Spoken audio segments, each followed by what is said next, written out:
Parlimen Batu Sapi yang terletak di daerah Sandakan juga kini berada dalam zon merah. Bagaimana pilihan raya ini dapat dipastikan berjalan dengan selamat, Datuk Seri? Ya, rumit ni. Siapa yang bagi SPR nak menjalankan pilihan raya di Batu Sapi ni, saya tahu amat rumit. Rumit dari segi mana? Nak menjamin pengundi Batu Sapi mematuhi SOP. SPR boleh letak SOP. Masuk je pagar pusat mengundi, itu bidang kuasa SPR. SOP ada berderet sekalipun, bawah kuasa SPR. Baik. Tetapi di luar sana, kuasa pihak polis, pegawai SPR tak boleh nak kawal yang itu. Pegawai SPR boleh kawal daripada pagar pusat mengundi, pergi masuk sampai ke saluran, masuk ke dalam. Kita boleh jarakkan 1 meter, tanda lah. Orang berbaris sampai 50 orang pun mengikut tanda tu boleh, tak ada masalah. Sebab kita benarkan gate tu masuk, macam kita nak masuk kedai sekarang ni lah. Kalau kedai tu dah ada 5 orang, pintunya, pintu ditutup, ditahan sekejap. Kita amalkan benda tu. SOP masuk kedai tu kita pakaikan. Jangan orang masuk melebihi jumlah yang ditetapkan dalam setiap pusat mengundi. Dan apabila mereka masuk, dalam pusat mengundi tu ada 3 ke 4 saluran ke. Setiap saluran tu, yang berbaris tu, kena ada SOP di situ. Hanya tak lebih daripada 10 orang saja. Jaraknya 1 meter, 1 meter. Yang lain tu, sediakan kemah. Menunggu dulu. Tetapi kalau kita dapat kawal daripada pintu pagar pusat mengundi, kita juga dapat kawal di saluran untuk masuk mengundi. Ini serentak sebenarnya. Jadi, tapi ini boleh di bawah, boleh jatuh di bawah kawalan SPR. Saya rasa boleh dibuat. Sebab apa? Dalam sekolah, dalam kawasan pagar. Tetapi di luar sana, masalah. Penyokong parti akan membawa pengundi dari rumah, naik kereta, bawa pergi ke apa? Pusat mengundi. Itu siapa nak kawal tu? Kalau dia tidak ada prinsip jaga kita jaga kita. Jaga diri kita supaya jaga diri orang lain. Itu penyokong parti. Dia bekerja untuk nak membawa pengundi, petugas parti maksud saya. Bawa pengundi daripada rumah, daripada kampung, bawa kepada pusat mengundi. Matlamat dia nak bawa seramai banyak pengundi. Itu tak boleh kawal. Dia pasti akan lupa kepada SOP. Jadi Batu Sapi ni saya bimbang itu yang berlaku. Kempen kita boleh haramkan. Tidak dibenarkan berkempen sepanjang tempoh berkempen. Tempoh berkempen boleh dipendekkan kepada tahap yang minima. Tak ada masalah. Itu di bawah bidang kuasa semua tu. Tetapi dan kita haramkan berkempen. Kempen menggunakan cara-cara lain yang kita bincang tadi. Tetapi bukan semua kawasan di Batu Sapi itu pihak polis dapat memantau aktiviti orang politik ini untuk bertemu dengan pengundi. Mereka mungkin turun dari rumah ke rumah. Tetapi kalau pemimpin politik itu sedar bahaya keadaan COVID ni, tentu dia menghormati penjarakan fizikal, pelitup muka dan sebagainya. Tapi yang itu yang saya rasa tak ada siapa boleh bagi jaminan lah. Jadi menimbulkan kerisauan juga. Yes, saya rasa di dalam kawasan Sandakan zon merah mengadakan pilihan raya di Batu Sapi betul terpaksa diadakan. Sebab itu keadaan dah termaktub dalam perlembagaan kan. Kerusi mesti diisi dalam tempoh 60 hari dan SPR akan mengadakan hari penamaan calon 23 November dan mengundi pada 4 Disember. Okey, terpaksa diadakan. Jadi segala perkara yang di bawah bidang kuasa kita yang tak perlu pindah undang-undang, buat to the maximum. Macam yang saya sebut satu persatu tadi. Saya rasa dan tumpu satu parlimen saja, bukan seluruh negeri Sabah, maka seluruh anggota polis dari luar ni masuklah ke situ, jaga keselamatan. Itulah apa nama ni, hari yang menjadi tumpuan tugas penguatkuasaan ni.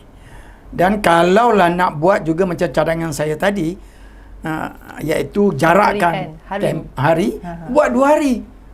Buat 2 hari. Hari pertama, hari warga emas yang mudah dijangkiti oleh COVID ni. Hari kedua, penghuni-penghuni lain.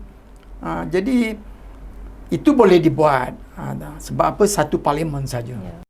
Sarawak ada tempoh sehingga Jun tahun hadapan sebelum Dewan Undangan Negeri terbubar secara automatik. Jika DUN dibubarkan dalam beberapa bulan lagi, apakah yang dapat dilakukan oleh SPR? Dia SPR menjalankan tugas mengikut undang-undang dalam perlembagaan. Dalam kes ni, PRN Sabah adalah mematuhi perlembagaan negeri. Baik. Perlembagaan negeri lebih kurang sama dengan perlembagaan persekutuan. Apabila Dewan DUN dibubar, 60 hari mesti ada pilihan raya. Jadi sekarang ni yang bubar DUN tu siapa? Adalah TYT atas permintaan kerajaan yang memerintah, Ketua Menteri. Jadi kalau dah keadaan COVID yang tinggi sekarang ni, tak payahlah bubar awal-awal. Kita dengan harapan, doa kita seluruh negara, usaha kerajaan dan Kementerian Kesihatan untuk membasmi COVID ni, kita harap dalam 3-4 bulan ni berjaya lah. COVID ni turun, terkawal. Peratusannya menurun. Peratusannya menurun. Jadi sekarang ni baru bulan nak masuk November ya. Jadi DUN Sarawak terbubar dengan sendirinya pada bulan Jun ada 7 bulan lagi. Mungkin 8 bulan lagi. Jadi saya rasa kita berdoa supaya COVID dapat dibendung dan proses kehendak perlembagaan ni dapat diteruskan. Itu yang terbaik. Sebab kita tak boleh, dalam masa ni tak boleh pindah undang-undang perlembagaan tu. Tak ada masa. Kalau dah ada sidang pun, lepas sidang pindah ke itu ini, tetapi masalahnya rumit, perkara itu rumit, tidak semudah apa yang nak dibuat. Jadi saya rasa apa yang kita boleh ataupun pihak di negeri Sarawak boleh fikirkan ialah tidak perlu tergesa-gesa nak membubarkan DUN. Kalau nak tunggu sampai terbubar dengan sendirinya pun, dia masih ada 60 hari selepas pembubaran. Jadi bulan Ogos lagi ada tempoh untuk SPR mengadakan PRN Sarawak. Jadi kalau kita, bagi saya lah, tak perlu panik perkara ni. Sebab on one hand, kerajaan, Kementerian Kesihatan bertungkus lumus nak menyelesaikan masalah COVID, dan rakyat perlu sedar bahayanya, betapa pentingnya SOP. Dan di Sarawak pun begitu juga. Jadi kalau masalah COVID di Sarawak dapat dibendung, kemasukan orang daripada Semenanjung dapat dilarang, semua ni boleh dikawal. Dan kita harap tahap penularan akan turun, dan DUN dibubar agak lewat, dan SPR mempunyai 60 hari, dan SPR boleh pilih tempoh penamaan calon dan pengundian di saat-saat yang penghujungnya. Jadi kita mengharapkan tidak berlakulah wave keempat ni, COVID ni. Tapi kalau dah rakyat tidak memberi perhatian kepada pematuhan SOP, maka jangan blame undang-undang, jangan blame SPR, jangan blame atas perkara buruk yang berlaku. Sebab semuanya tagline tadi ya, kita jaga kita. Jadi saya rasa memanglah nak bercakap pasal PRN Sarawak ni, sekarang ni memang paling tak sesuai. Tapi kalau kita melihat pada masa akan datang, ada selama 8 bulan lagi, kita tak perlu panik lah bagi saya. Ketua Menteri Sarawak tentu bijaksana nak memikirkan apa yang terbaik kepada rakyat kita di Sarawak, dan undang-undang banyak untuk kita menyekat orang kemasukan orang politik daripada Semenanjung, orang politik daripada Sabah pergi ke Sarawak. Kita boleh tahan semua tu. Dan bagi SPR, mereka ada SOP. Macam SOP yang kita buat dalam kawasan pusat mengundi tu sangat penting. Kita kena perhebatkan SOP tu. Saya rasa SPR mesti kena buat, tak ada pilihan. Yang tu saya yakin boleh buat. Tapi di luar pagar, di luar pusat mengundi, di luar pagar pusat mengundi tu, pagar sekolah tu, siapa nak jaga? Orang politik berkempen di belakang waktu malam dan sebagainya. Inilah masalahnya. Tapi kita harap waktu itu apabila PRN difikirkan untuk dibubarkan oleh kerajaan negeri Sarawak, COVID dah menurun. Dah terkawal. Terkawal. Sebab yang lain tu kita boleh kawal, tetapi COVID ni adalah kelemahan rakyat. Di samping dia kuasa Allah kan, tapi rakyat yang membuat punca kelemahan, menyebabkan COVID tu meningkat ke, menurun ke dan sebagainya. Saya tertarik dengan kenyataan Datuk Seri tadi, jangan tergesa-gesa, jangan panik untuk melakukan PRN di Sarawak, Datuk. Jadi mungkin kita masih lagi bercakap tentang SOP yang juga dikatakan untuk PRN Sarawak. Kita tahu Sarawak sebuah negeri yang sangat luas, lagi luas daripada mungkin kita tengok kepada PRN Sabah sebelum inilah. Jadi macam mana tu? Mungkin perlu pertambahan SOP yang lebih untuk PRN Sarawak kali ini yang akan dijangkakan, yang menjadi gembar-gembur lah sekarang ni. Yalah. Sebab ni negeri yang luas kan? Ya, itu boleh di kaedah SOP yang saya sebutkan tadi, yang saya perhalusi tadi, itu ada di bawah bidang kuasa SPR, ada di bawah bidang kuasa polis. Yang itu kita tak perlu ulang, kita ikutkan. Oh, jadi dia termaktub walaupun di mana besar mana pun negeri tak kisah. Sebab apa?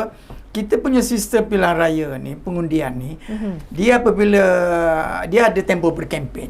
Kalau kita kawal kaedah berkempen, membuat sekatan dan larangan, maka kita cuba mengawalnya. Di dalam hari pengundian pula, kita boleh kawal apa yang berlaku di dalam pusat mengundi, dan kita buat memperkasakan kaedah-kaedah SOP tadi, penjarakan fizikal dengan macam-macam yang saya sebutkan tadi, yang itu kita dapat kawal di dalam itu. Dan di Sarawak ni pula, walaupun dia mempunyai lebih daripada 80 don, tetapi setengah don tu jumlah pengundinya kecil. Jumlah pengundinya kecil dan tidak ramai. Mungkin ada 2 saluran satu pusat mengundi itu. Setengah pusat mengundi itu mungkin 1 saluran saja yang melibatkan kawasan pedalaman, yang mana pengundian memerlukan helikopter dan pergi ke sana dan sebagainya. Yang itu boleh dikawal lah. Itu bila melibatkan petugas-petugas SPR di dalam kawasan yang terkawal, kita boleh kawal. Masalah timbul bila kawasan di luar. Di luar kawalan SPR, di luar di mana yang mana tak terdaya pihak penguatkuasaan nak memastikan pematuhan tu 100%. Satu perkara yang saya nak sebut dia, iaitu PRN Sarawak ni memanglah perkara yang perlu, ya, tetapi dan kita tak perlu panik nak buat bila-bila yang macam saya katakan tadi. Satu perkara yang saya rasa kita kena fikirkan ialah, adakah kita nak pastikan yang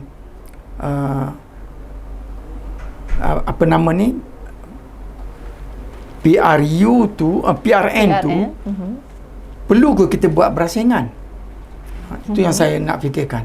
Kalau PRN Sarawak ni kita buat berasingan, nanti sampai masa PRU pula untuk memilih kawasan parlimen. Jadi itu perkara yang sangat penting, yang perlu difikirkan oleh pihak kerajaan. oleh pihak kerajaan pusat, oleh pihak kerajaan negeri. Bagi saya lah, inilah waktunya kita samakan PRN Sarawak dengan PRU. Sebab kalau kita buat PRN dulu, di dalam keadaan sekarang ni, desakan daripada pelbagai pihak mahukan pilihan raya umum diadakan dengan matlamat kononnya untuk menyelesaikan masalah kedudukan kerajaan yang tidak kuat, yang tidak stabil. Ada parti politik mencadangkan supaya serah balik mandat kepada rakyat. Jadi bayangkan kalau PRN Sarawak dibuat berasingan, satu kali pilihan raya melibatkan negeri Sarawak. Nanti terpaksa pula buat pilihan raya parlimen seluruh negara yang melibatkan Sarawak dan Sabah, kena ada sekali lagi pilihan raya yang besar. Tak boleh gambarkan saya betapa penatnya kerja petugas-petugas SPR dan pihak polis yang menjaga keselamatan pilihan raya.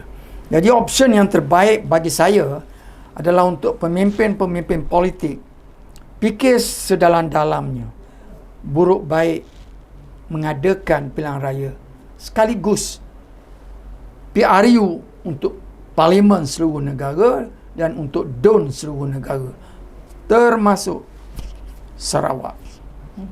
Kerana Sabah sudah kan. Jadi dengan cara itu bajet kita jimatkan, bajet pilihan raya banyak yang dapat dijimatkan.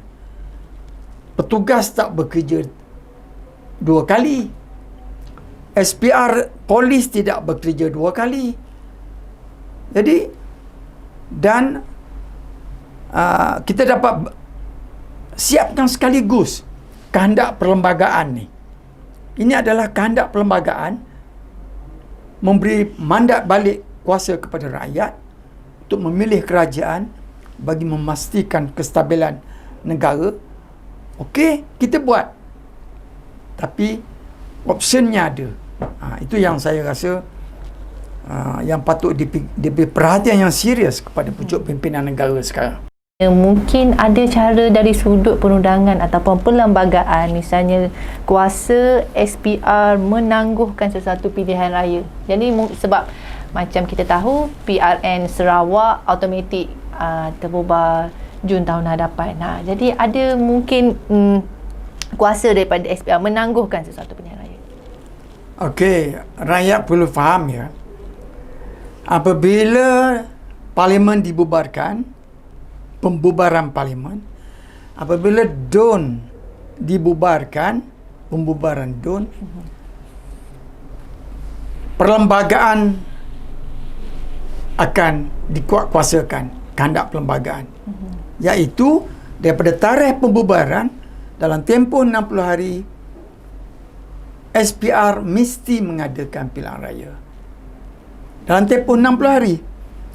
Kuasa SPR hanyalah sekadar boleh melewatkan, mengadakan bila tarikh patut diadakan penamaan calon dan pengundian. Dalam tempoh 60 hari. Itulah kuasa yang ada. SPR tidak boleh menangguh lebih pada 60 hari.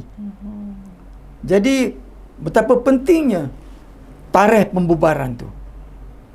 Kalau kita melihat COVID begitu membimbangkan, kita jangan bubar. Kita tunggu sampai ke tahap di mana macam di PRN Sarawak, DUN tidak perlu dibubar secara tergesa-gesa. Di sinilah perlunya kematangan politik, iaitu tanya diri kita apa yang rakyat mahu. Balik pada dua soalan tadi. Rakyat sekarang ni tak mahu pilihan raya. Rakyat nak keselamatan diri, kesejahteraan hidup, dapat sumber pendapatan. Itu yang rakyat mahu sekarang ni. Dan kerajaan berusaha untuk memastikan rakyat selamat, ekonomi berjalan baik. Kerajaan berusaha ke arah itu. Maka sebab itulah dulu Yang Maha Mulia Yang di-Pertuan Agong kata, ketepikan politiking ni sekarang ni. Ketepikan politiking, tumpukan kepada kesejahteraan rakyat. Perbalahan politik ni bukan masanya sekarang. Jadi saya rasa dalam keadaan sekarang ni apa yang perlu ialah jangan kita tergesa-gesakan nak bubar Dewan Parlimen ke, Dewan Negeri ke. Kalau nak buat pilihan raya, sebab mengambil kira Dewan Undangan Negeri Sarawak akan terbubar pada bulan Jun, dan ada pihak yang mahukan pilihan raya untuk negara, untuk Parlimen diadakan. Tak salah. Tetapi kalau keadaan COVID mengizinkan tidak memberi satu bahaya yang besar kepada rakyat, maka buatlah sekaligus serentak. Tentang kuasa SPR terhad. SPR tak boleh tangguh pilihan raya. Ada saya baca dalam akhbar orang membuat gesaan supaya SPR menangguh pilihan raya. Tak boleh. SPR tak boleh tangguh pilihan raya. Macam di Batu Sapi, kekosongan berlaku dengan meninggalnya ahli parlimen tu. Maka kekosongan berlaku. Jadi apabila kekosongan berlaku, termaktub dalam perlembagaan 60 hari mesti diisi.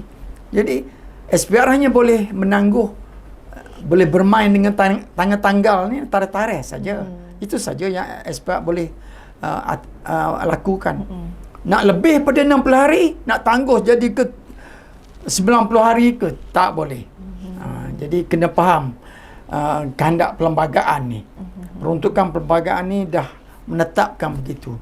Kuasa SPR terhad dan SPR menjalankan tugas berpandukan kepada undang-undang.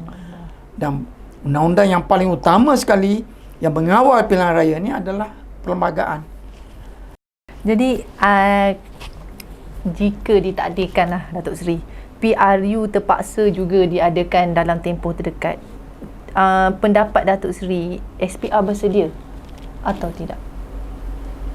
Jika ditakdirkan, jika PRU berlaku dalam masa terdekat, yang mana saya kata tadi, sekarang ni bukan tempohnya masa nak diadakan PRU.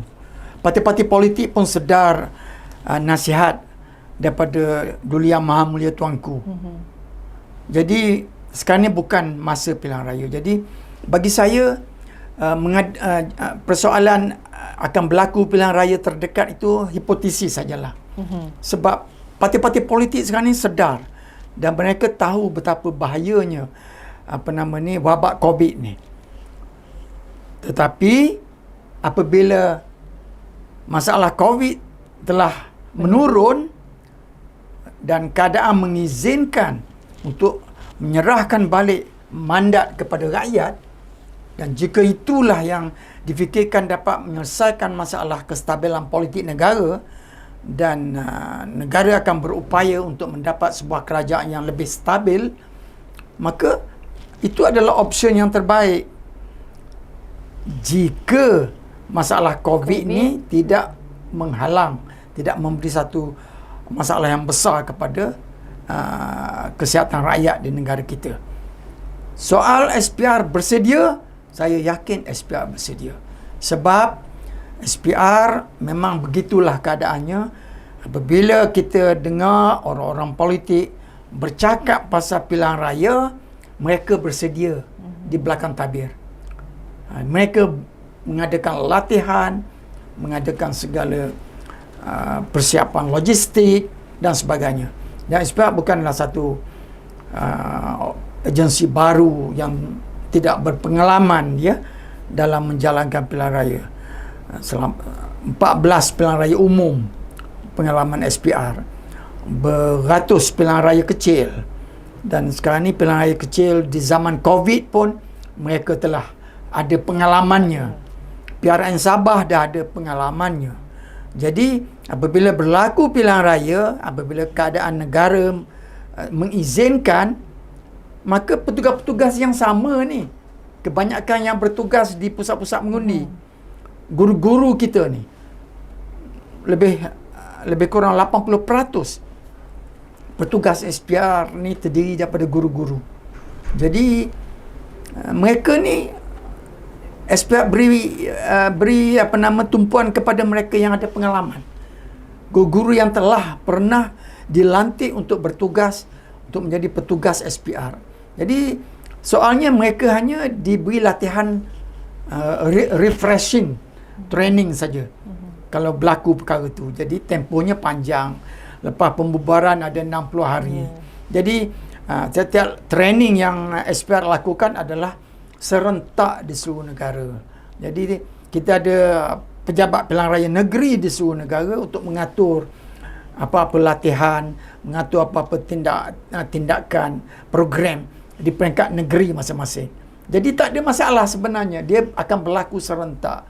Kalau latihan untuk mengendalikan pilihan raya, serentak.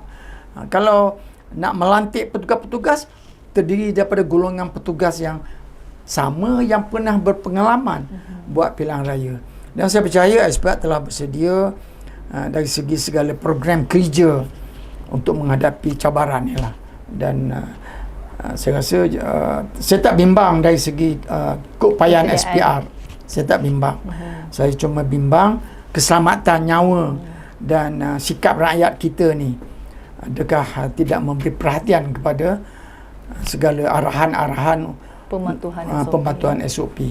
Itu yang kita bimbangkan. Tapi kita dah bincang tadi. Banyak cara yang kita boleh buat, ya, semua di bawah kuasa kita.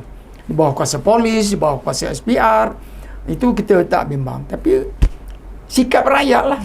Terserah kepada sikap rakyat dan sikap pemimpin-pemimpin parti. Pemimpin politik nak kena memastikan dalam kegairahan untuk menambah undi, untuk mendapat penyokong, dia kena ingat perkara ni. Tapi kita tak boleh take for granted lah. Sikap manusia tetap sama, kadang-kadang lupa, ya. Betul.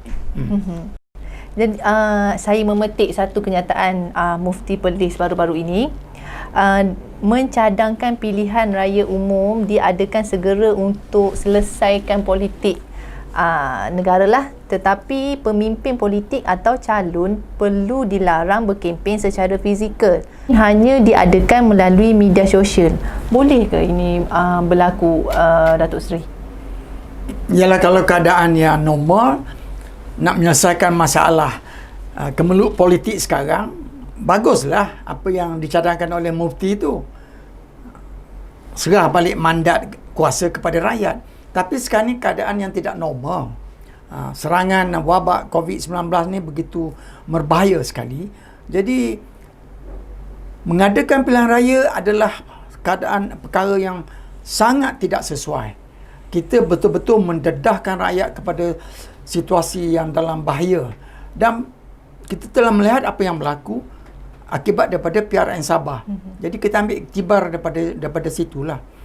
Dan berbalik kepada cadangan beliau, iaitu jika berlaku pilihan raya, macam kita bincang tadi lah, perkara yang sama. Jika berlaku pilihan raya, maka adakan segala peraturan-peraturan SOP yang ketat dari segi berkempen, keadaan di dalam pusat mengundi, dan hebatkan perluaskan aktiviti berkempen melalui media sosial dan sebagainya. Itu kita dah bincang tadi. Tapi buat masa ni, walaupun kemeluk politik ni begitu tidak memberi keselesaan kepada rakyat dan mengancam ketenteraman, kestabilan negara, tapi sekarang bukan masanya untuk kita mendedahkan rakyat kepada risiko tadi, risiko COVID-19 ni. Jadi maknanya bagi saya masih berpegang, selagi COVID kita tidak dapat tangani, tidak dapat bendung, selagi itu pilihan raya tidak sesuai. Tapi kerajaan berusaha sekarang ni, siang dan malam, untuk melawan COVID. Dan rakyat juga telah diminta supaya menerima hakikatnya betapa pentingnya pematuhan SOP. Jadi saya harap perkara ni, dan kita juga berdoa sembahyang hajat supaya wabak COVID ni, musibah yang kita terima ni akan diringankan Allah. Jadi saya rasa kita mengharapkan dalam tiba masanya keadaan bertambah baik, maka serahlah balik mandat kepada rakyat. Jadi itu perkara yang sepatutnya berlaku. bukan saja memenuhi syarat kehendak undang-undang, tetapi juga keperluan menjaga keselamatan rakyat. Jadi mungkin tentang cadangan tadi dah, kempen di media sosial, sebab kita pun tahu kalau dekat orang kampung kan, dia suka berkempen, berjumpa face to face, kena berjumpa secara face to face, secara fizikal. Sebab ada yang di dalam media sosial pun ada cakap tak sesuai cadangan itu sebab di kampung mungkin kurang akses internet. Jadi Datuk sendiri tadi dah beberapa kali menekankan tidak sesuai melaksanakan pilihan raya pada waktu mana pandemik COVID semakin meningkat. Mungkin cadangan itu boleh diguna pakai selepas peratusan jangkitan COVID-19 semakin reda lah ya, Datuk. Okey. Majlis Tertinggi UMNO memutuskan agar PRU diadakan selepas COVID-19 dapat dikawal dan berada di peringkat minimum. Apakah jaminan bila PRU diadakan COVID-19 tidak merebak semula? Oh, itu tak ada siapa yang boleh bagi jaminan selagi rakyat ya selaku pengundi tidak memberi tumpuan perhatian yang serius terhadap arahan SOP.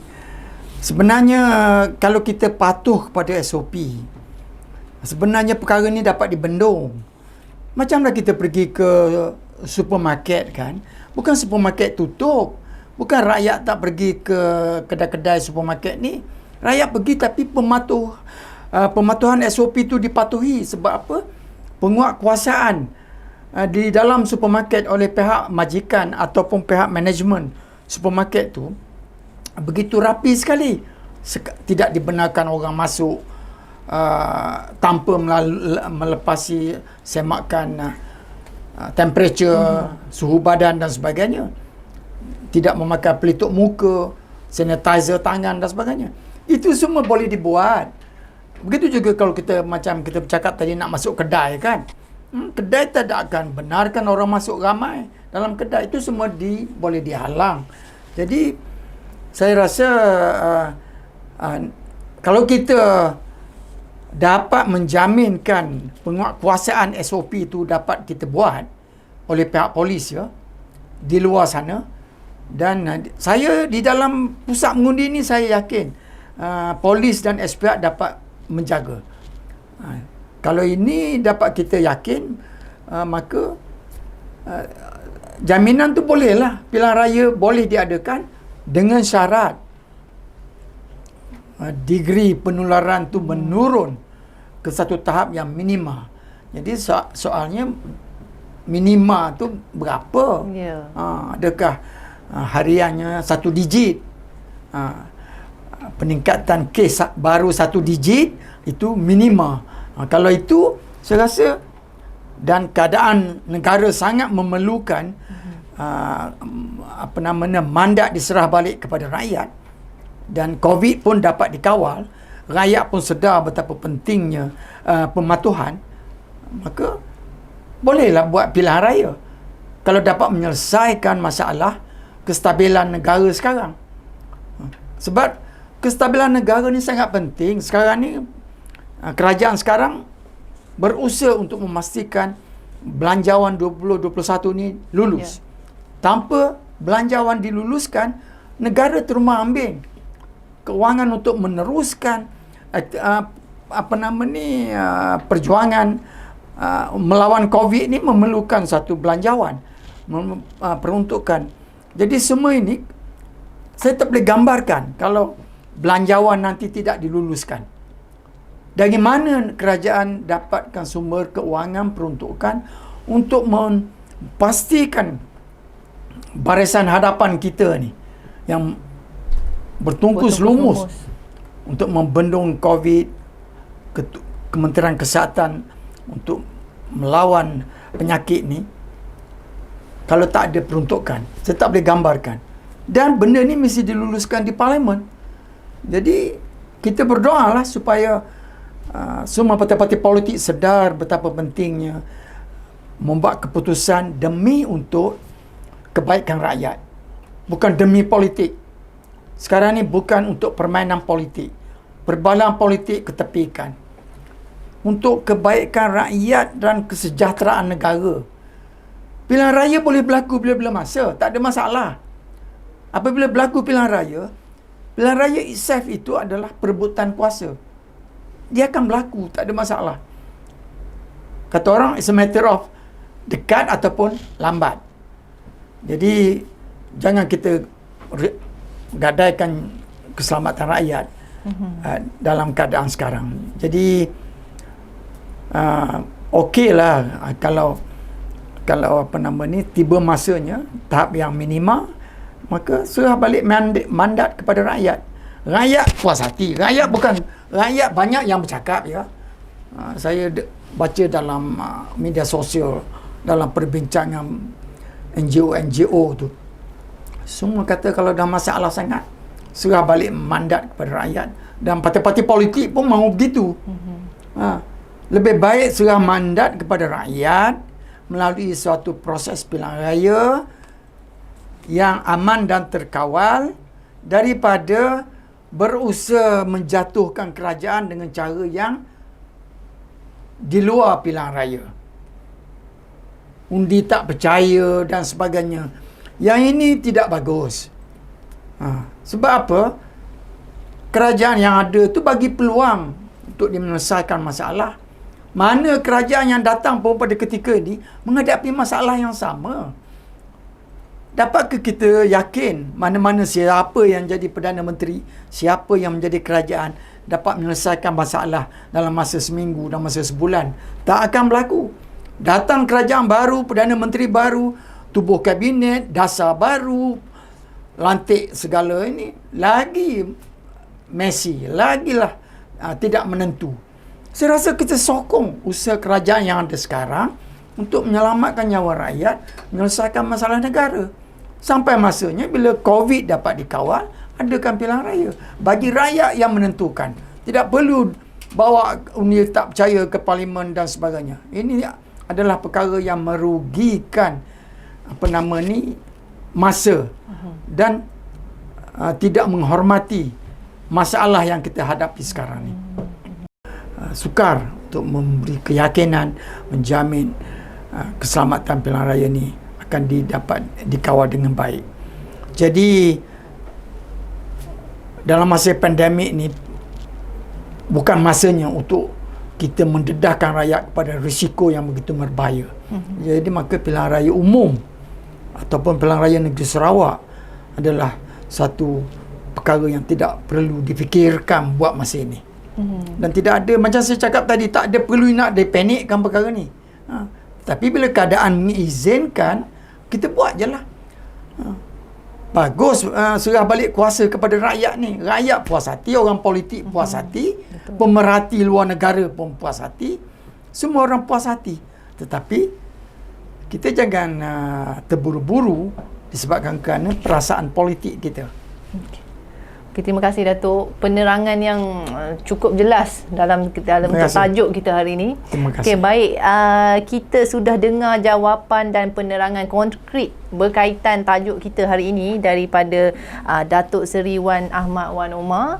Okay, diharap penelitian lebih dilakukan semua pihak di mana kita ini masih belum menang memerangi wabak COVID-19. Jadi kekal mengamalkan norma baru seperti yang saya dan Datuk Seri bincangkan tadi. Kita jaga kita. Sekian, saya Nur Huda Bahar. Assalamualaikum.